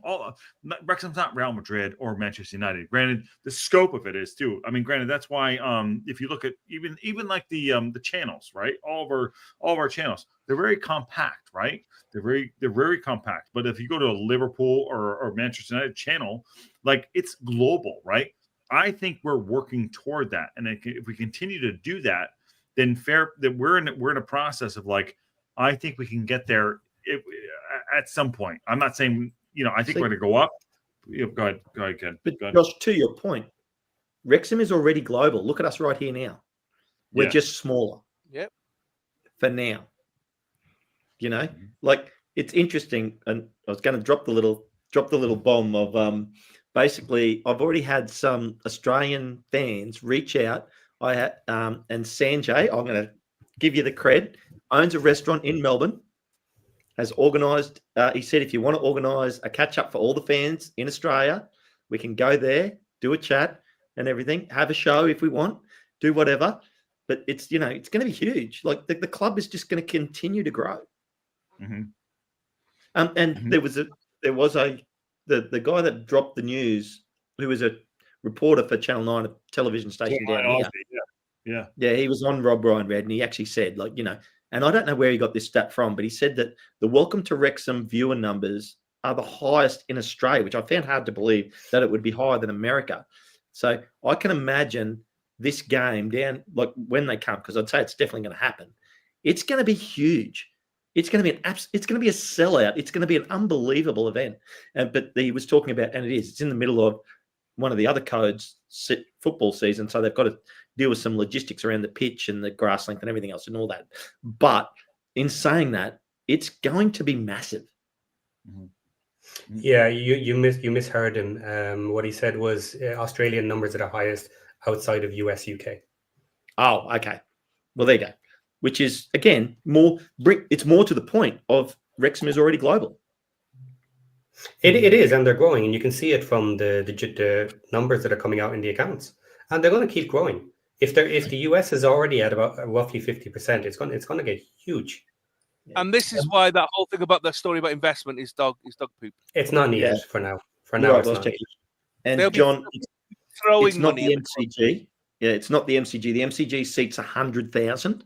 If it was there, that would be unbelievable. MCG seats just on 100,000. It's at Marvel Stadium sponsored by Marvel Universe. So it's going to be a whole Deadpool thing. It seats 50,000 and it's a retractable roof. I've been there, Ken, in 1999. Went to the Melbourne Cricket Ground. I loved it, mate. It was absolutely class. It's very big. Yeah. On the thing, I was thinking 25 years ago, I worked in Chester here in MBNA Bank, so Maryland Bank National Association, now called Bank of America, and they had the Liverpool card and they also had the Man United card. So a certain percent of your transactions would go to the club. And MBNA Bank used to have the WWF, so not the wrestling, but the World Wildlife Fund as well. So like 2% or some minimal sort of percentage went to the wildlife fund. So yeah, I mean, if anyone in the world wanted to get a Wrexham credit card, then that could help boost things in a small way, I was thinking. But yeah, that's just another sort of way to try and link the things together and try and increase revenue or whatever. Except we don't use money, we still barter. And Asia hasn't even been opened as a market yet. Welcome to Wrexham hasn't officially been out over there at all, has it? No. In a lot of regions. My brother-in-law in Bangkok, yeah, he's not heard any about it at all, really. So, yeah. There you go. On that note, we don't have almost 2 hours now, which is fucking fantastic. I mean, we don't do a lot of these long ones too. Does anyone have anything like? Listen, Tuesday we have a game. That do you guys think that we're gonna transition anything and just gonna rock this? Does guys think we're gonna walk this for the rest of the season? No, it's gonna be shit. No. Well, I'm looking forward to the Tuesday game of Huddersfield's at home to Wickham for a start. So that'll be an interesting one for us to watch. Yeah. I think if Wickham drop any points there, I think we can start popping the champagne corks personally. You think so? Yeah. Yeah, it's going to get really difficult for them. Charlton are too far away, and them dropping points as well on Saturday has not helped them at all. Yeah. So the nerves will start to kick in, and as you've all said, all the other teams have all got injury worries as well, apart from Birmingham, who are there just on the beach, and great on them. To be honest, I'm so jealous. I wish I was in that position now, because I'd much prefer to enjoy the next 5 games and not have to worry about it. So great on them, and great the Blues are going up. I've always got a soft spot for the Blues. Trevor Francis was the first British £1 million footballer, and I had a pair of Trevor Francis boots. That was my first pair of football boots, which had his signature on them. It wasn't, but it was just printed on them, whatever. And so I've always had a soft spot for the Blues. So I'm delighted that they've gone up. Totally deserved, and they shouldn't be in this league anyway. They're miles ahead of us, so it's great. And hopefully we'll be with them next season, and we'll be playing with them and taking on everybody who comes at us. The big one for me is, I have to be honest, because of the past and me being Welsh, is obviously Swansea and Cardiff. That's the ones for me. It would be even nicer and sweeter if Cardiff got relegated and we swapped places. That would be lovely. I would be properly kind of. And the universe's karma is finally starting to right itself. We've already seen off Newport. Thank you very much. Goodbye. Now Cardiff. Now and we're homing in on Swansea, because it used to be the case that Wrexham was the biggest team in Wales, and Cardiff and Swansea, although they've been in the Premiership and they're now big clubs, they never used to be. They were always in the lower divisions, and Wrexham used to be the up in the higher division. So yeah, that would be lovely. But it'd be great if we had them both, because it would be like a proper blast in the past. And, we can take them on. Because I've seen Cardiff play this season, and they've been absolute dog poop. So, yeah. Well, they're currently in the relegation game. Yeah, they can do. Sorry, Ken. PMG says, will Parkinson play Mullen if number 2 is clinched? Luke, we'll go around the horn there. Let's go around the horn.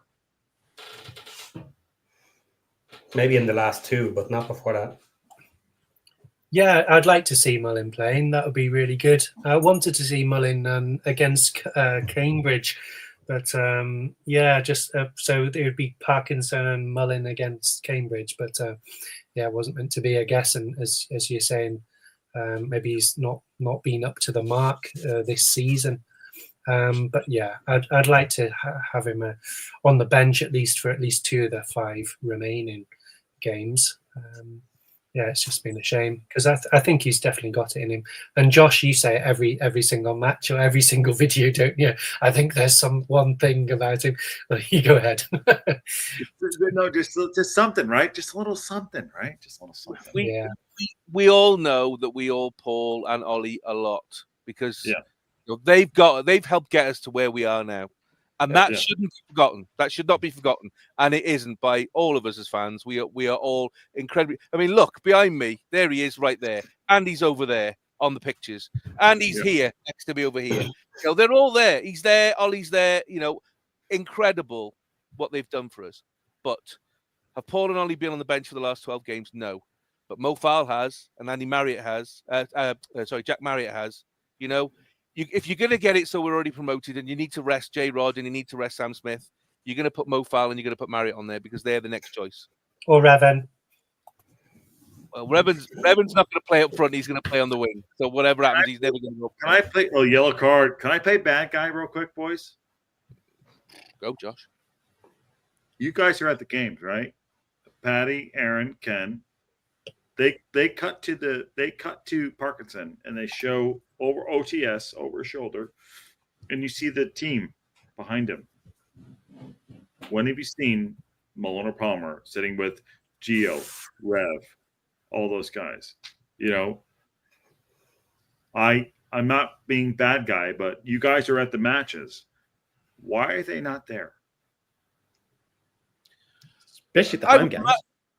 I would imagine that they have travelled to some away games. Ollie Palmer travelled to an away game recently. Paul Mullen wasn't there, but they are at the ground training. So on the day that we went to Cambridge, they were at the ground training, but not a game day. But they didn't go. Yeah, but they didn't go with the squad because they were like, well, you know, it's better that you train. I mean, the thing is, we don't know the full story. They could. I know that. I know that. Carrying an injury. They could be carrying an injury, and they're on recovery at the moment. We don't know that. Because Parky and the club don't put that out, so you have to be careful. Well, of course you want them there, but the thing is, it's nothing more depressing if you're a player, like particularly the likes of. Let me just run this, mate. Andy Cannon did his knee up his ass, and he's still there. But he can't train right now because he's a post-op. He hasn't even started training, light training yet. He's still on full recovery. So he can walk around on crutches, but he's not going to be in the gym and he's not going to be on the training field. If he has that choice. Yeah, I'll push back on that because Mullen and Palmer are both at training, and I've got no problems with them not turning up to away games, but they absolutely should be sitting in the bench, sitting in the stadium at a home game. But do you want them sitting there with a face like a smacked ass for all the cameras to zoom in on? No. You don't. You'd be like, do you know what? Get out of sight. Yeah. There's a balance there. I don't know, boys. What do you think? On the corner. Does it matter? To me, I don't think it matters either way. I mean, it is what it is. Yeah. Go ahead. Yeah, there was a comment there earlier saying that Mullen is going to get a summer season to try and force his way back into the team next year. Humphrey Kerr said this. No, I don't believe that for 1 second. You don't think Humphrey's going to be the next year? You don't think Humphrey? No. Humphrey said it. He said that Paul Mullen will get his chance in the summer to have his summer camp and to basically try and come back to championship level standard at that stage. I don't agree. I think that was said just to be nice. Yeah. Luke? Yeah, I mean, I haven't seen much about him or heard much about him, just apart from that he's just not been on the bench, and so I hear most about it from the local pundit, really, which is great. Because I can't always afford to go to the games, but it's a shame, and maybe it's because of the injury, or he was out of it and couldn't get into training, and then just missed his spot and got maybe 6 other strikers, or whatever. So, yeah. We'll see. But it's not great. I mean, would he go on loan? Is it Jordan Davis? Jordan Davis is on loan at Grimsby currently. He was great, wasn't he? But I don't know if he's improving and can come back into the team. His contract's up this summer. He won't get re-signed, so he'll just go. He'll just disappear. Maddow says that Mullen isn't training for this team, with the first team, which is interesting. But all that said, for God's sakes, we did 2 hours here, boys and ladies, in the chat as well. Last looks around the corner. Let's go. What do we think? So Tuesday, how do we think that game's going to go? And what do we think is going to happen? Unchanged 11 for Saturday at stupid o'clock. I hate it.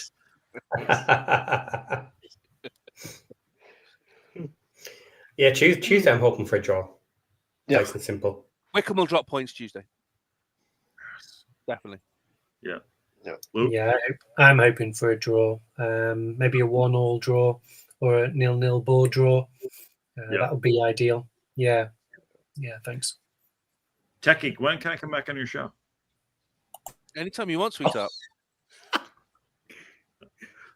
Josh is just inviting himself. Yeah, anytime you want, darling, because you're box office. Yeah, let's do it. I love it. John Merrill says 2-1 for Huddersfield. 2-1. John Merrill knows. John Merrill knows. I take 4-0 Huddersfield. He knows. Yeah, I think we'll get a draw there. I'm thinking a 1-1. Yeah, Red card can. Oh man, I just blushed. Yes, Leap and Sarah, I did. Okay, who wants to give the on that bombshell? But I'm gonna pull the. I'm gonna actually. Here we go. We're gonna fight for it. They're gonna fight for it. They're gonna fight for it. Oh man. See, he's pushing buttons, isn't he, Luke? And now it's our show. We can do whatever we want. So for the next 4 hours, the history of Chester Football Club. Yes, and how dire they've been. Once upon a time, a long time ago, there was a football club in Chester called Chester FC. And no, we're not doing that. I think he wants you to do. Hey, hold on. On chat. Hold on. Before we do that, can I do something cool with Brandon? Let me get Brandon in here. I got a different way to close out the show today. Give me 5 seconds. Talk about Chester Football Club for 5 seconds. I'll be right back. They've been really kind of near the top of their league at the moment. But they've had a couple of losses. And yeah. They're playing a football ground in Wales, whether they like it or not. The corner flag's in Wales. So they couldn't have throw-ins during COVID for some crazy reason. Yeah. Thanks, Welsh Government. Another winner. Yeah, nice one. Sealand Road. Okay. Yeah. I've not even looked them up, actually. How are they? I know they were at the top of the league, but haven't they been? Yeah, I think they've dropped down a bit because they've lost maybe 2 or 3 of the matches. All right, so here, actually, let me take my headphones off so he can hear. Shut that door, so his dog barks. All right, so let me take these out. Can you still hear us good? Yep. All right, so let me turn this up. All right, so when Brandon goes to bed every night, we have a secret handshake, right? Uh-huh. Okay, so here's how it goes. You ready? It's not really secret. Well, no, it's just mine and yours. Won't be now, Brandon. All right, you ready? Amazing. Ready? Yeah. All right. Sure. Talk about Eagle. Paul Mullen, James McLean, Elliot Lee, Ollie, Steven Fletcher, Okonkwo, Too Sweet, League One, Chester sucks. Yay! Our handshake. That's our handshake. We do it every single night. We've done it for we've done what? Probably last at least a year. Yeah. At least a year. Cool. But we always end with the Chester sucks. So on that bombshell, we'll see you next time. Good night, folks.